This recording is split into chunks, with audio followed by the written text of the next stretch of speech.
de la mañana con 1 minuto iniciamos con Impacto BTV edición matutino para que usted se mantenga al tanto de todo lo que sucede a nivel nacional y por supuesto también a nivel internacional. Nuestros equipos informativos diseminados en varias partes del país para llevarles a cada uno de sus hogares todas las informaciones y por supuesto también usted puede interactuar con nosotros a través de las redes sociales. En cada una de ellas nos encuentra como BTV Honduras. Buenos días, Ani Romero.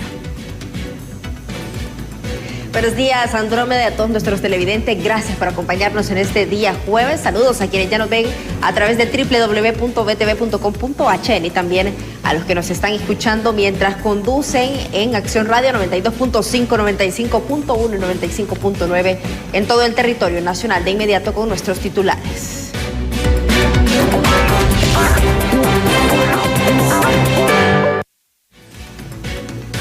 Y le damos a conocer que el Congreso Nacional aprobó de manera unánime la Ley de Traslado Aéreo de Emergencia, una iniciativa impulsada por la diputada Erika Urtecho.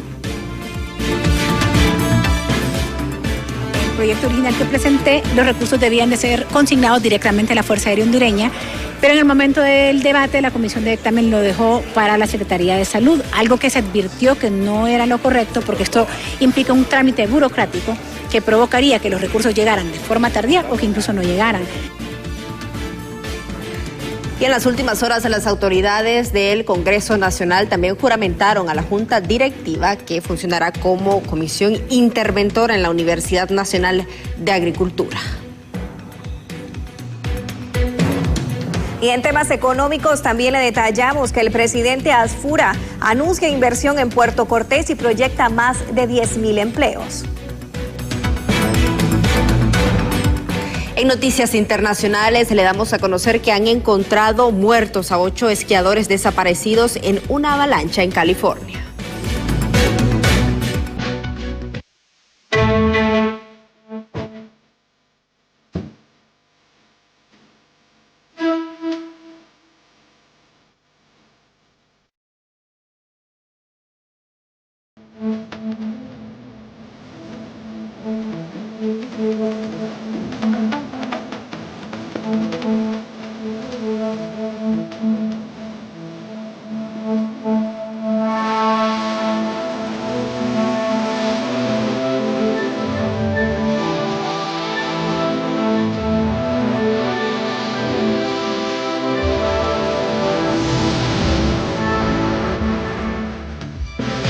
Iniciamos de lleno con las informaciones. ¿Qué pasó en el Congreso Nacional? Esta sesión legislativa correspondiente a este día miércoles 18 de febrero, y es que el Congreso aprobó de manera unánime la Ley de Traslado Aéreo de Emergencia, una iniciativa que fue impulsada por la diputada liberal Erika Urtecho que permitirá, mejor dicho, agilizar el transporte aéreo de pacientes en estado crítico desde los departamentos de Gracias a Dios e Islas de la Bahía.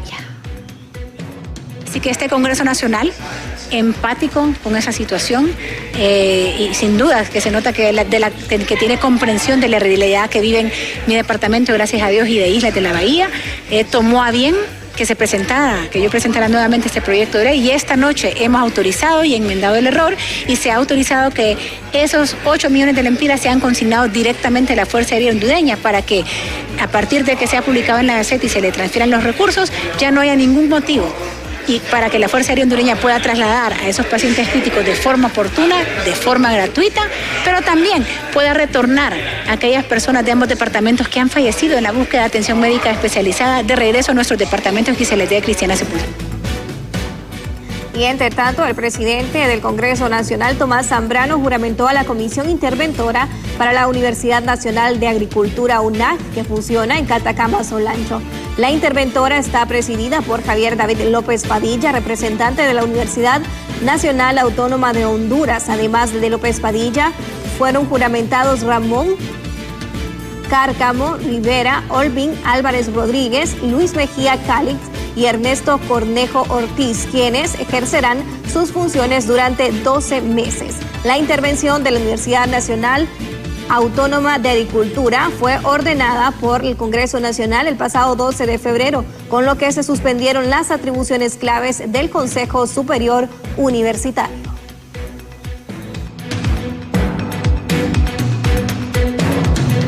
Y por unanimidad, el Congreso Nacional aprobó la exoneración de por vida del pago de la factura eléctrica para la obra de Amor Hermanas Buen Samaritano en San Pedro Sula, un lugar donde se atiende a adultos y niños con diferentes discapacidades.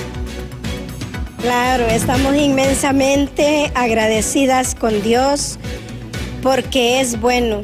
Y también por tocar los corazones generosos a esta necesidad como lo es el doctor Yar, doctor Umaña, y también a todos los diputados del Congreso Nacional que han aprobado esta exoneración vitalicia. Era un problema muy grande que teníamos, una carga muy pesada. Me dio escalofrío cuando miré la noticia, de emoción, de alegría, y ahora sí siento esperanza. Hoy sí, claro, no tenemos dinero para eso y más bien aquí hace falta, ¿verdad? Porque las necesidades son grandes, pues. Y bueno, estamos esperando hoy el decreto, a tenerlo en mano. Nos dedicamos a la atención niños y jóvenes y algunos adultos con problemas cerebrales, físicos, abandonados y huérfanos, o recogidos de la calle o de otro lugar.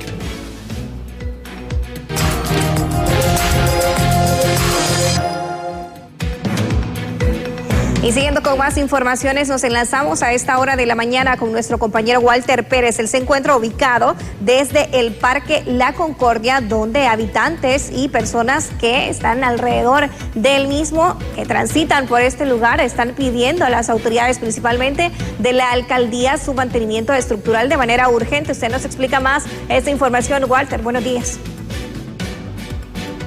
Buenos días, Andrómeda. Buenos días, televidentes. A esta hora de la mañana, tal como lo puntualiza, ubicados desde este sector, aquí en el barrio La Concordia, específicamente en el Parque La Concordia. Como pueden observar, es un lugar muy bonito, muy atractivo, con imágenes parecidas a las de las ruinas de Copán. Un parque donde se debería estar haciendo turismo, donde las familias, los capitalinos deberían de venir a pasar un momento tranquilo, pero obviamente no se hace todo esto que les estamos mencionando por una serie de escenarios que obviamente tienen que ver con este lugar, principalmente la infraestructura. Si pueden apreciar, pues está en decadencia, se está cayendo lo que es el muro perimetral.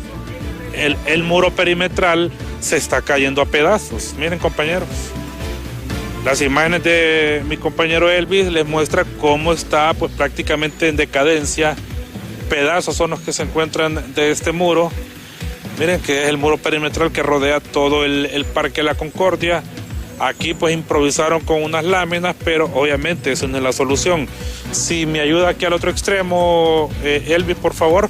Ya la entrada principal, donde en años atrás se podía ver familias enteras visitando este lugar, pues ahorita el escenario es otro, totalmente abandonado. Aquí también se necesita urgentemente, miren, compañeros, se está cayendo a pedazos el Parque La Concordia, miren. La fisura pues prácticamente solo la está deteniendo, será lo que es el hierro, la varilla, ya esta parte estructural, porque aquí ya se puede hasta caer. El portón también, aquí está cerrado debido a lo que les estamos mostrando, que se necesita urgentemente, se le pueda dar mantenimiento a este parque de mucha historia, lo que es el Parque La Concordia, que colinda con el barrio abajo, el centro de la capital, de igual forma el sector de la colonia Sagastume, el sector del Carpintero, zonas aledañas. También se encuentra la famosa Cuesta del Chile, zonas aledañas. Pues muchas personas nos contaban extra cámara, unas personas que venían a pasar un momento tranquilo, a leer un libro, venían en la tarde aquí muchas personas, pero obviamente también tiene que ver con la cuestión de seguridad. Aquí es solo, si pueden apreciar, si me ayuda él, por favor, ya en la parte interna. Aquí es solo, aquí no hay presencia policial, que debería estar, pues, específicamente lo que es la policía municipal, pero no hay presencia policial, y esto es durante todo el día. ahorita pues entendemos que es bien temprano, ¿va? Pero durante todo el día así permanece, compañeros, según se nos informó por vecinos del lugar que no quisieron salir en cámara, así permanece totalmente solo. Obviamente cualquier persona la va a pensar para poder venir aquí a leer un libro, por ejemplo, porque imagínense que estén leyendo el libro y lo vengan a asaltar, pues es bien difícil. Un lugar de mucha historia y pueden observar las réplicas que hay de las ruinas de Copán, muy bonito, muy histórico el lugar, pero lastimosamente está en decadencia, se está cayendo a pedazos a lo que es el Parque La Concordia. El llamado urgente al señor alcalde Juan Diego Zelaya o a quien le compete pueda meterle mano a este proyecto, recalcamos, de mucha historia, y se necesita que sean rescatados para poder volver a los tiempos atrás y poderlos visitar. Es lo que les podemos informar, compañeros. Recalcamos una vez más a las autoridades de la alcaldía puedan hacer algo para rescatar estos lugares, ya que no solo es el Parque La Concordia, sino también otros centros históricos que se ubican en este lugar que prácticamente están abandonados, están en decadencia y se están cayendo a pedazos. Mi reporte a esta hora junto a Elvis Zambrano con ustedes. Buenos días. Bueno, gracias a Walter Pérez por exponer esta situación justamente pues en las cercanías del Parque Central, en el centro de la capital de la República, haciendo un llamado a las autoridades para poder poner en plan de restauración estos edificios tan importantes, infraestructura, estos lugares recreativos para los capitalinos. Siguiendo con las informaciones ahora en otros temas, le damos a conocer que el presidente de Honduras, Nasri Asfur, anunció una ampliación en Puerto Cortés que contempla 9 hectáreas adicionales de patio y la incorporación de 12 grúas. Esto, según mencionaron, con el objetivo de aumentar la capacidad de 816,000 TEUs este año a cerca de 1.4 millones a inicios del 2027. Durante una supervisión en el muelle número 6 se informó que la operadora portuaria centroamericana invertirá más de $100 millones para continuar el proyecto. Señaló que la expansión forma parte de la estrategia logística y económica del país. El mandatario indicó que al menos 5 empresas ampliarán su capacidad instalada, con una proyección entre 8,000 y 10,000 nuevos empleos. También afirmó que existen fondos en banca privada y organismos multilaterales para proyectos de infraestructura, salud y educación. En materia fiscal, planteó reducir el tamaño del Estado y confirmó que 16 compañías firmaron contratos para trabajos de bacheo previo a la Semana Santa.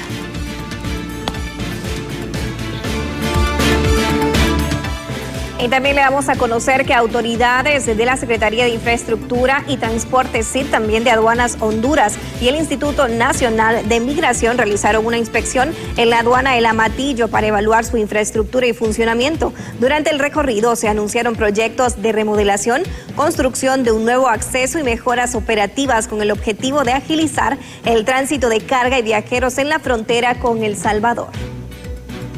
Con una orden del presidente Asfur, nos hemos personado aquí en el aduana El Amatillo, el director de Migración, Carlos Cordero, y el ministro de la Secretaría de Infraestructura y Transporte, Aníbal Lerner, y de su servidor de aduanas, para ver el estatus de la aduana del Amatillo. Vamos a comenzar hablando de la parte de lo que es la carga, la aduana de carga y del transporte terrestre que está en El Amatillo. Esta aduana tiene una particularidad que se arman colas, se hacen largas colas de medios de transporte porque se hace un embudo en la entrada a la aduana. Estamos viendo la manera de que vamos a poner un carril más que va a desahogar el flujo de mercancías, haciendo más expedito el comercio hacia el lado del Salvador. Vamos a hacer 1,5 kilómetros más o menos de carretera nueva, que va a servir para desatorarlo, arreglar los flujos internamente dentro de la aduana. Va a haber una redistribución del flujo de medios de transporte a manera que en coordinación con El Salvador podamos hacer más rápida la afluencia de medios de transporte y del comercio entre los dos países.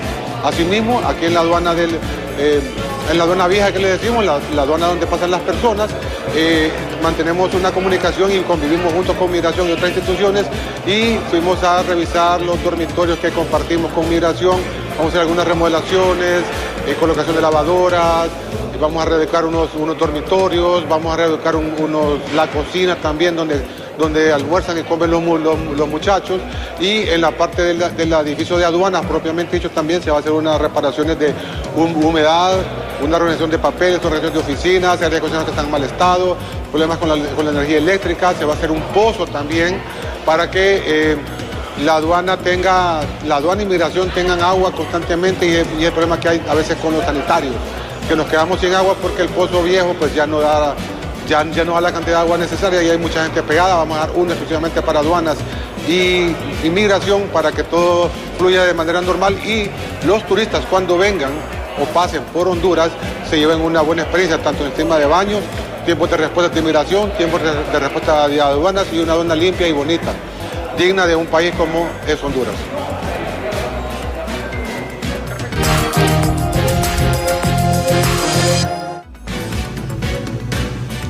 Siguiendo con las informaciones desde San Pedro Sula, escuchamos el análisis en relación a este proyecto que está siendo impulsado por la diputada del Partido Liberal, Saraí Espinal, en relación a reducir la edad punible de 18 a 16 años en el país. Cintia López a esta hora de la mañana con el analista Edwin Molina. Buenos días. Así es, buenos días, Ani, buenos días a nuestros televidentes de Impacto BTV Matutino, como lo señala, y es que esta reducción de edad punible sería para delitos graves como narcotráfico, violación, entre otros. También incluye la aportación ilegal de armas. Me acompaña, como bien lo mencionaba el analista Edwin Molina, porque a su criterio no sería algo positivo para el país esta reducción. Buenos días. Cintia, vemos en América Latina un fuerte debate en cuanto a la edad punible. En algunos países como Argentina, como Brasil, se ha discutido ampliamente, se han hecho reformas. Sin embargo, en Honduras esto responde estrictamente a una estrategia de impacto mediático. Lamentablemente tenemos un Congreso que es nuevo, personas que no necesariamente son técnicos, que no son abogados, sino que son periodistas, influencers, algunas otras profesiones, y algunos llegan con la intención como que de pegar, ¿no? O sea, de impulsar una ley, impulsar algo que pegue y que haga ver que están haciendo el trabajo. Lamentablemente carece de asesoría técnico-legal que les permita entender la naturaleza, es decir, hay que investigar para ponerse a hacer este tipo de propuestas. Las investigaciones nos demandan que con este tipo de reformas no se resuelve nada. ¿Por qué? Número uno, porque se va en contra del derecho internacional proteccionista de la niñez, de las cartas de entendimiento y las convenciones en favor de la niñez, ya que hasta los 18 años el Estado es el responsable de estos menores. Es decir, si un joven menor de 18 años está delinquiendo, es responsabilidad del Estado. ¿Y cómo podemos corregir esto? Si bien es cierto, la reducción de la edad punible pone en otra escala a la persona, no resuelve los problemas de fondo, número uno. Y número dos, al final de cuentas, hoy en día existen lo que son los menores infractores, es decir, si un menor comete un delito, no queda en la impunidad, sino que se apega al margen o la estructura orgánica de la ley que manda actualmente. Lo que quiere decir que lo que debemos hacer es reforzar las medidas en cuanto a los menores infractores y sobre todo garantizarle las condiciones mínimas a nuestra juventud, a la cual le daríamos la espalda al decir que se reduce la edad punible. Yo entiendo que existan intenciones, como le mencionaba, de cubrir, porque sí hay casos de impacto y estos no son la totalidad. Actualmente el INAMI sí ha establecido que cerca del 78% de los menores de edad que están en custodia por ser infractores es por delitos de narcomenudeo o de otros. Es decir, nuestros jóvenes no están en las escuelas, no están en los colegios, sino que están siendo víctimas del crimen organizado. Es un llamado al Congreso Nacional que más bien legisle para promover y defender a nuestra juventud en vez de estarla juzgando. Precisamente usted ha trabajado con jóvenes, de hecho, en situación de vulnerabilidad. ¿Qué debería estar orientado entonces para poder evitar que los jóvenes estén cayendo en este tipo de delitos? Bueno, creo que el Congreso debería promover leyes que faciliten la integración de estos jóvenes, que tengan acceso a educación, a salud, a alimentación. Hace no más de 5 años, Cintia, los niños recibían clases en el suelo, en escuelas sin techo. Y es lo que debería estar en este Congreso enfocado, no hablando que si anda gorra, que si anda el otro. O sea, tenemos un Congreso prácticamente chaucero y debe ser un llamado a la reflexión, porque al final de cuentas, sin distingo de colores políticos, nuestra juventud es la que está siendo víctima y la que está siendo cooptada por estos grupos criminales. Muchísimas gracias al abogado Edwin Molina. Escuchaba usted su análisis en torno a esta propuesta que ha hecho la diputada Saraí Espinal en el Congreso Nacional de realizar reformas al Código Penal para reducir la edad punible de 18 a 16 años. Desde San Pedro Sula, vuelvo con ustedes al set principal.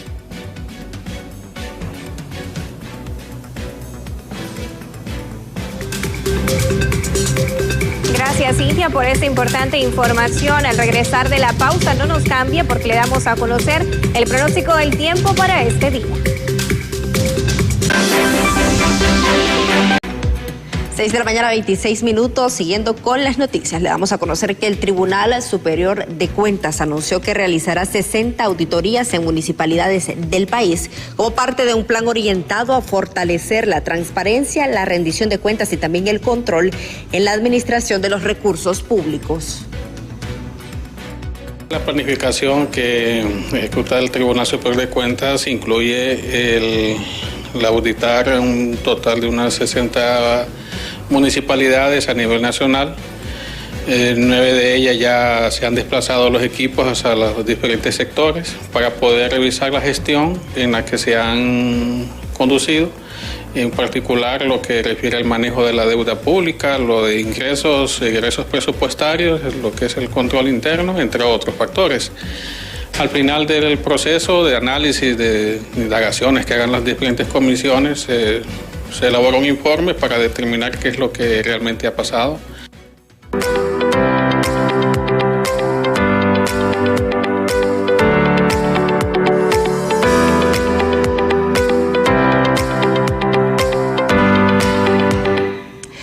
Le compartimos el pronóstico del tiempo para este día. Senaos ha anunciado que predominarán las condiciones secas sobre el territorio nacional, las temperaturas frescas en horas de la madrugada y en la noche y cálidas por la tarde. Ahora escuche bien, el oleaje en nuestras costas de 1 a 3 pies de altura en el litoral Caribe y de 1 a 3 pies de altura en el Golfo de Fonseca.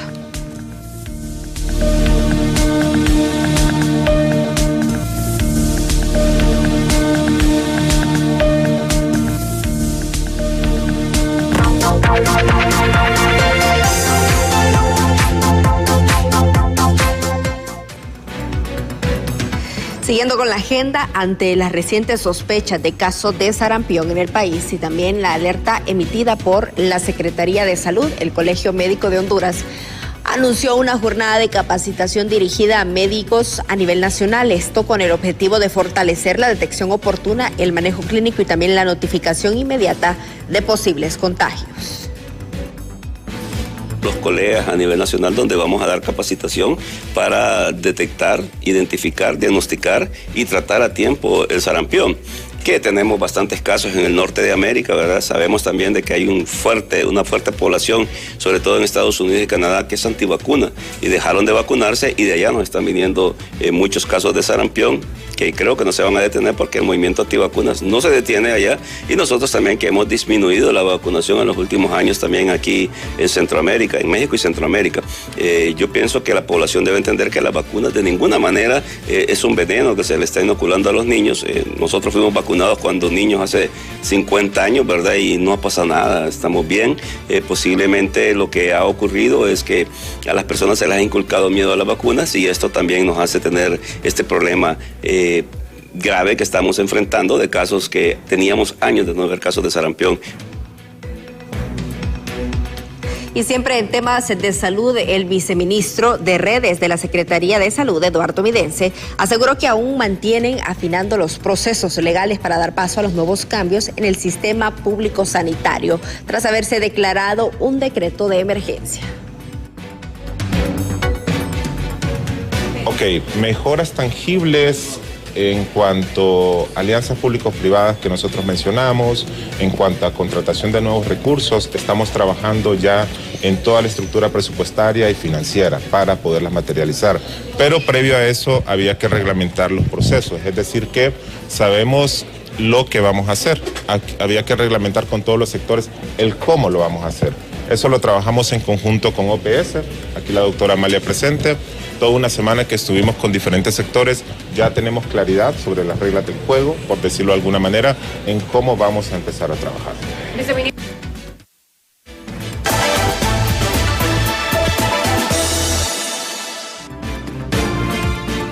Continuando con la agenda informativa, según el último estudio realizado, el Estado destina más de 8.000 millones de lempiras para pagar prestaciones de empleados públicos despedidos de manera irregular, un problema que lacera las finanzas de cada administración de gobierno. El nuevo gobierno va en serio con la reestructuración del aparato gubernamental ante el exceso de burócratas en las instituciones públicas. El secretario de Finanzas asegura que en la ANE y el Instituto de la Propiedad han identificado que existe personal supernumerario. Sí, es una revisión que deberá hacer el ingeniero Eduardo Oviedo, él maneja mejor el detalle. Sin embargo, lo que se busca, no solamente en la ANE, toda la Secretaría de Estado, es la reducción del aparato y la disminución del gasto. Dos de las instituciones más sobrepobladas que hemos encontrado es la ANE y el IP. Tendrá que hacer la revisión cada uno de las máximas autoridades. El presidente del Sindicato de Trabajadores de la Estatal Eléctrica asegura que el problema que existe en la empresa es que cada gobierno despide personal, pero contrata a más de la cuenta. El problema es que cada gobierno hace lo mismo. El gobierno pasado hizo lo mismo. El gobierno que pasó de Eric Tejada despidió 800 compañeros trabajadores y contrataron a 1087 y llegaron al extremo que después del 30 de noviembre llegaron al ENE 287 personas y se dio el abuso de autoridad de Eric Tejada, llegó que hasta el mes de diciembre todavía estaba despidiendo compañeros, violentándole el derecho. Esos compañeros rápidamente acuden a las instancias jurídicas porque ya tienen de trabajar 12, 14, 15, 20 años.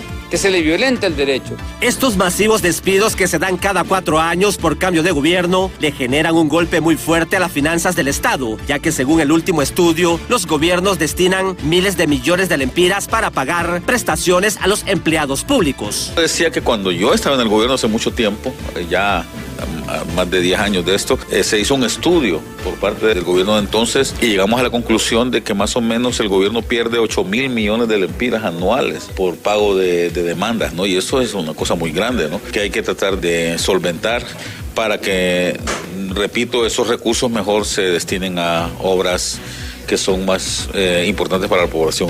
Los economistas aseguran que la falta de aplicación de la ley por parte de los altos funcionarios públicos provoca despidos injustificados, los cuales después le generan demandas en contra del Estado que vulneran las finanzas de cada gobierno para poder honrar esos compromisos laborales. En cámara, Jesús Sánchez les informó Luis Durón.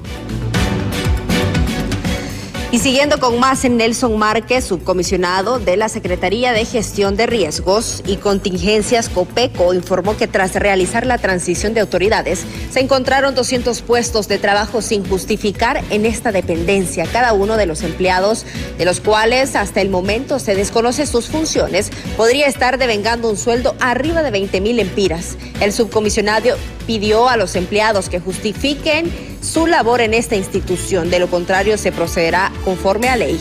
Además pidió al acompañamiento de la Procuraduría de la República y del Tribunal Superior de Cuentas para realizar la auditoría correspondiente.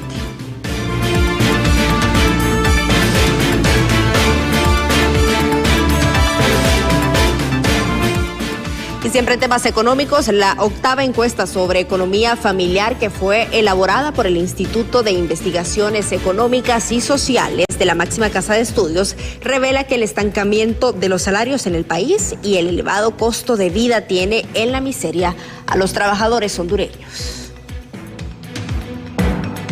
De cara a la negociación del ajuste al salario mínimo, la academia dio a conocer la encuesta de economía familiar, la cual revela que la mayoría de los hondureños que tienen un empleo enfrentan el grave problema de un estancamiento salarial ante la constante espiral inflacionaria. Y aquí nosotros lo vemos en las estadísticas, que las personas, los hogares universitarios consideran de que sus ingresos siguen estando estancados, es decir, que no hay una mejora sustancial. Y esto precisamente nos lleva a repensar si las políticas, precisamente de salario mínimo en el país, permiten de que podamos cambiar nuestra situación de vida o que podamos verlo, porque al final un hogar en el cual sus ingresos no han variado es un hogar que pierde precisamente su capacidad por la pérdida de poder adquisitivo a través de la inflación, y esto a la larga conlleva a que se tenga que desplazar prioridades de gasto. La dirigencia obrera comparte los datos de la encuesta realizada por el Instituto de Investigaciones Económicas y Sociales de la máxima casa de estudios, ya que el gran problema que enfrenta la clase trabajadora es de ingresos. El problema de los trabajadores es el ingreso, es el salario, por eso no hay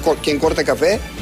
No hay ni quien ordeñe aquí, no hay albañiles. Es difícil hallar un mecánico, porque se van médicos para trabajar en Alemania. Se han ido más de no sé cuántos médicos hondureños por el salario, Luis, porque el salario en Honduras, el 78% del trabajo asalariado del sector formal, que solo es el 14%, está menos de 10,000 lempiras mensuales. El 78% de los trabajadores asalariados ganan menos de 10,000 pesos mensuales. Los expertos en finanzas aseguran que en el país existe una inflación invisible, ya que las cifras que presenta el Banco Central no están acorde a la realidad que viven los hogares. Sí, hasta cierto punto se pudiese denominar de esa forma, porque se habla de que hay cierto nivel de inflación, pero no concuerda, principalmente con los precios de la canasta básica. O sea, la realidad nos está evidenciando datos diferentes cuando hacemos el contraste con los datos que generan las entidades monetarias, las autoridades de país, ¿verdad? El documento también revela que las remesas familiares siguen siendo la tercera fuente de ingresos para muchos hogares del país, con un 8%. El 53.9% de los hogares hondureños tienen como su principal fuente de ingresos su salario, que representa el 67.03% de los catrachos. El 17.6% de los hogares hondureños su ingreso lo reciben del trabajo a cuenta propia, o sea, el informal, que representa el 32.97%. Además, el desempleo refleja una leve reducción, ya que del 7.2% que estaba en el 2024, este se redujo a un 6.14% en el 2025, según los datos del Instituto de Investigaciones Económicas y Sociales de la máxima casa de estudios. En cámara, Jesús Sánchez les informó Luis Torón.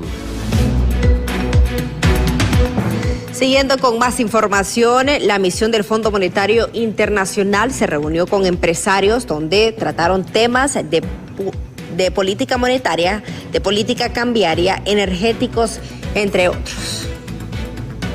Y evidentemente hay 3 o 4 temas que son cruciales: el tema monetario, de la política monetaria y política cambiaria en el país, el tema fiscal, el tema energético y fundamentalmente la gobernanza, el tema de transparencia y combate a la corrupción, ¿no? No se habló específicamente de ninguna ley, ¿verdad? Ni de algún tema en el cual el Fondo Monetario haya estado interesado específicamente, pero sí en general hicimos un repaso de del camino que se ha recorrido hasta ahora y cuáles son los retos a mediano plazo, ¿no?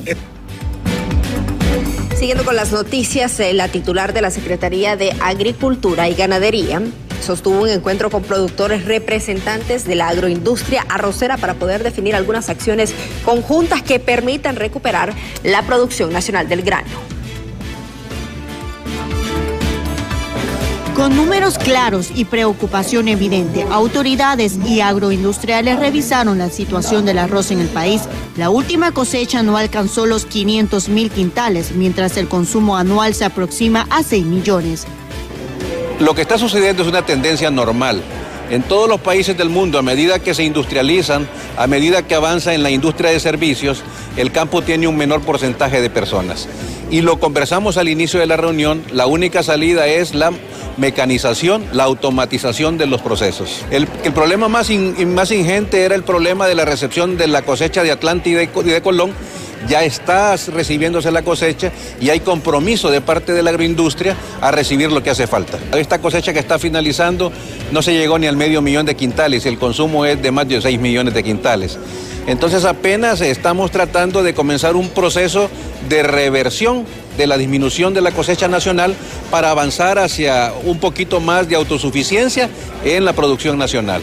El presidente de los molineros admitió que en los últimos años el país ha dependido de importaciones para garantizar el abastecimiento del grano, un escenario que se agravó tras la pandemia y la guerra entre Rusia y Ucrania, lo que disparó precios y limitó mercados. Pues sí, ha sido bastante difícil para nosotros, más que ver números rojos, hemos tenido que depender de importaciones de países externos y eso nos ha puesto en un estado de vulnerabilidad. Hemos pasado la pandemia, eso cerró muchas exportaciones de países donde nosotros nos suministrábamos tradicionalmente. Cuando se dio la guerra, el inicio de la guerra entre Ucrania y Rusia, también eso logró crear restricciones y esas restricciones a nosotros obviamente causan mucho pánico en los mercados y causan la elevación de los precios. Entonces cuando nosotros aseguramos la producción nacional, aseguramos alimentos para nuestro país. Entre los principales desafíos señalados destacan cambios climáticos, donde el arroz es un cultivo de alta demanda hídrica y la reducción en la disponibilidad de agua ha impactado los rendimientos. La migración rural, cerca del 50% del territorio nacional es zona rural, pero la salida de mano de obra hacia ciudades y el extranjero ha reducido la fuerza laboral en el campo. Y el déficit estructural. El país es importador neto del grano y no cuenta aún con capacidad suficiente para revertir esa condición en el corto plazo. En cámara de Carlos Montes, para Impacto BTV les informó Cristina Escobar.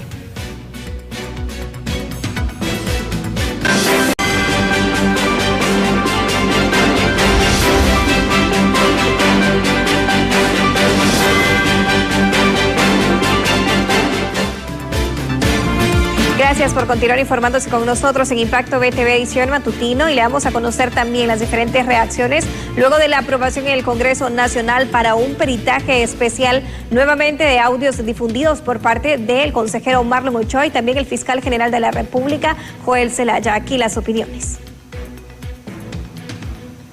Una moción presentada por el diputado Kilbert Bertrán fue aceptada en el Poder Legislativo para que sean investigados por peritos norteamericanos los audios presentados como evidencia por parte del consejero Marlon Ochoa, donde presuntamente se involucra a la consejera Cosette López y al ahora presidente del Congreso Nacional, Tomás Zambrano, de pretender boicotear el pasado proceso electoral. La única intención que tengo yo es que el pueblo hondureño conozca la verdad, que finalmente sean órganos técnicos con respeto, con credibilidad internacional, órganos estatales norteamericanos como la CIA, la DEA, el FBI, los que hagan finalmente un peritaje sobre estos audios y que nos dejen claro que fueron audios completamente creados por parte de Marlon Ochoa. Eso es lo único que yo estoy buscando, esa es la única finalidad que tengo, limpiar el nombre de dos personas valientes, la consejera Cosette López y también de Tomás Zambrano, el presidente de este Congreso Nacional, que fue acusado de esto cuando era jefe de bancada de nuestro partido. El ex vicepresidente del Poder Legislativo, Russell Tomé, considera necesario esperar los resultados de esta pericia para determinar el grado de responsabilidad de los involucrados. Doy las valoraciones según la situación fáctica. No me gusta estar en esas cuestiones de astrología, de adivinar si esto va a ser así, sino que hay que esperar que sean las evidencias y las pruebas forenses que determinen. Hay que esperar. No hay que caer en eso de las estrellas de adivinar, sino que hay que esperar qué va a suscitarse de el dictamen de los peritos forenses que tiene la Fiscalía y la Corte Suprema. Y analistas por su parte cuestionan que no debería ser el Congreso Nacional quien promueva esta investigación, sino el Ministerio Público, ya que es a quien le compete esta responsabilidad. Peritaje que a todas luces debe demostrar la claridad de este proceso de investigación. No debería estarlo incentivando un poder del Estado, debería haber sido iniciativa del Ministerio Público de validar cualquier video que llegue a su conocimiento y que es de notorio manejo público para poder verificar su autenticidad o no. Y en este caso los audios, de manera muy particular, verificar si son o no auténticos. Si hay algún tipo o se sospecha que puede haber actividad delictiva a través de esos audios, la obligación del Ministerio Público es realizarles una pericia para determinar si los audios son verdaderos o no son verdaderos, porque se habla que hay muchos que sí son verdaderos, pero otros que no son verdaderos. En los próximos 4 días deberá estar lista la comisión de fiscales y peritos designados por el Ministerio Público y las autoridades del gobierno de Estados Unidos para ofrecer detalles acerca de la legitimidad o manipulación de estos audios. Con cámara de Walter Pérez, les informa César Euseda.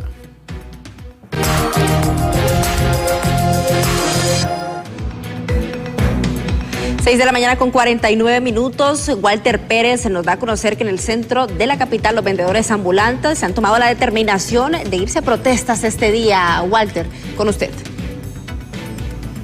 Así es, compañeros, nuevas disposiciones por parte de la Asociación de Vendedores del centro de la capital.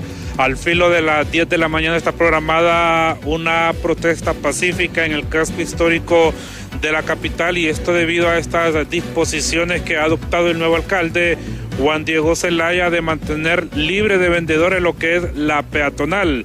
Me acompaña el fiscal de la Asociación de Vendedores, Mario Velázquez, sobre estas disposiciones. Don Mario, buenos días. Sí, nos sigue preocupando la situación, ya que ellos quieren que siempre ya no laboremos en las 3 calles que constan del Paseo Liquidámbar, pero siempre recalcamos nosotros que esto es un permiso que nos dio el señor ahora presidente, don Narri Tito Apura, cuando él fungía como alcalde, y hemos venido trabajando de la mejor manera, nosotros en orden, con nuestro uniforme de identificación, con el 13 puntos de un reglamento interno, ¿verdad?, que lo ponemos en práctica en cuanto al aseo, el respeto a los peatones, el respeto a las autoridades.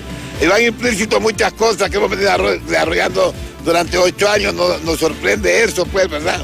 Y nosotros lo que le pedimos encarecidamente es que él reúna con nosotros. Él tiene algunos teléfonos de los directivos, que bien puede llamarnos a sentarnos una comisión de 3, 4, 5 o 6 directivos para que nosotros podamos trabajar de la mejor manera. ¿El plan que le están planteando al alcalde ustedes? Nosotros es lo mismo, retomar siempre, seguir en vigencia el reglamento interno. Nosotros le proponemos la construcción de kioscos. Hemos tenido maquetas porque hemos recibido la ayuda de los muchachos de arquitectura de la universidad, que ya en varios años nos han facilitado 2 veces. Hemos ido con 2 administraciones y ellos siempre están anuentes a ayudarnos para que ahí hayan kioscos turísticos, si fuese posible. ¿A protestas el día de hoy entonces? Vamos a nosotros a hacer, las protestas son pacíficas para ser escuchadas por el señor alcalde.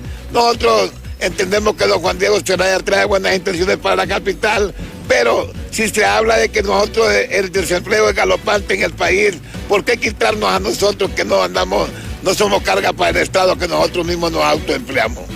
¿Creen que ahí mismo, en el mismo Paseo Liquidámbar, pues lo sigan teniendo? Mire, si nosotros esta disposición fue en el 2018, donde laborábamos todos los días ahí en el Paseo Liquidámbar, pero a raíz de la pandemia del COVID-19 se suspendió esa cuestión, y cuando retomamos solo nos dieron permiso de trabajar sábado y domingo en el Liquidámbar, y así lo hemos venido haciendo, a pesar de que es un poco menos los ingresos, pero sí era un paliativo para nosotros. Muchas gracias. Mario Velázquez, quien es fiscal de la Asociación de Vendedores del centro de la capital.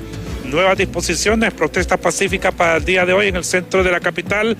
La población que a diario utiliza este lugar para conducirse hacia sus lugares de trabajo, mucha precaución, ya que se van a encontrar con estos escenarios de protesta, así que mucha precaución.